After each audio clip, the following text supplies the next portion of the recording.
Opposition in October. He's not speaking loudly. I don't want a ceasefire. It'll be great television, I will say. You're gambling with World War III. You're gambling with World War III. I don't want a ceasefire. I don't want a ceasefire. Ukraine के राष्ट्रपति Vladimir Zelensky 28 फरवरी को white house में अमेरिकी राष्ट्रपति Donald Trump से मुलाकात करने पहुंचे। दोनों नेताओं ने यूक्रेन में सालों से चल रहे युद्ध और अमेरिका के लिए खनिज सौदे पर चर्चा की, लेकिन इस बातचीत के दौरान कोई ऐसी बात हो गई जिसने अमेरिका और यूक्रेन के संबंधों को बिगाड़ दिया। बात इतनी ज्यादा बिगड़ गई कि जेलेंस्की और ट्रंप मीडिया के सामने ही भिड़ने लग गए।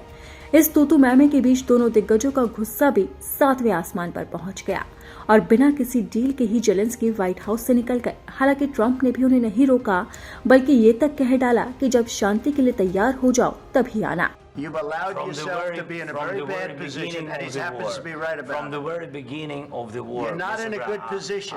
You don't have the cards right now. With us, you start having cards. Right now, you don't. You're playing cards. You're playing cards. You're gambling with the lives of millions of people. You're gambling with World War III. You're gambling with World War III. And what you're doing is very disrespectful to the country, this country, that's back to you, far more than a lot of people said they should have. आप इन तस्वीरों में देख सकते हैं कि कैसे Zelensky और Trump एक दूसरे से नजरें फेरे हुए हैं। दोनों का गुस्सा बात बात पर निकल रहा है। इसी के साथ ही हर बात पर दोनों के बीच में जोरदार बहस हो रही है। दरअसल ट्रंप और जेलेंस्की के बीच लगभग 30 मिनट तक अच्छी बातचीत चली थी, लेकिन ये बात बहस में तब बदल गई जब उपराष्ट्रपति जेडी वेंस बातचीत में आ गए। उन्होंने यूक्रेन में शांति और समृद्धि का रास्ता डिप्लोमेसी से ही निकाला जाएगा, इस बात को दोहराया।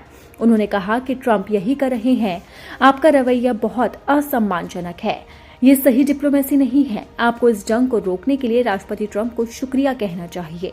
इसी बीच जेलेंस्की ने कहा कि आप ऊंची आवाज में बात मत करिए, और इसी पर ट्रंप आग बबूला हो गए और देखते ही देखते बात बहुत ज्यादा बिगड़ गई। You went to Pennsylvania and campaigned for the opposition in October. Yes. You think that if you will speak very loudly about the war, He's not speaking loudly. He's not speaking loudly. He's not speaking loudly. He's not speaking loudly. Your country is in big trouble. Can I Wait a answer? minute. No. You've done a lot of talking. Your country is in big trouble. I know. You're not winning. I know. You're not winning this. You have a damn good chance of coming out.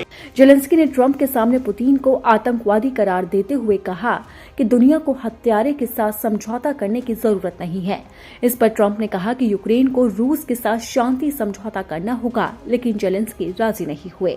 अमेरिकी राष्ट्रपति Donald Trump ने कहा कि यूक्रेनी नेता को शांति में कोई दिलचस्पी नहीं है जब तक कि उन्हें रूस के साथ युद्ध में अमेरिका का समर्थन मिल रहा है। वहीं व्हाइट हाउस के एक अधिकारी ने रॉयटर्स को बताया है कि अमेरिकी राष्ट्रपति डोनाल्ड ट्रंप और यूक्रेनी राष्ट्रपति व्लादिमीर जेलेंस्की ने खनिज समझौते पर हस्ताक्षर नहीं किए। इसी के साथ ही कहा गया है कि ट्रंप ने किसी समझौते से इनकार नहीं किया। जेलेंस्की ट्रंप बहस के कुछ देर बाद ही व्हाइट हाउस से निकल गए थे। ट्रंप और जेलेंस्की की मीटिंग के बाद संयुक्त प्रेस कॉन्फ्रेंस भी होनी थी, लेकिन उसको रद्द कर दिया गया।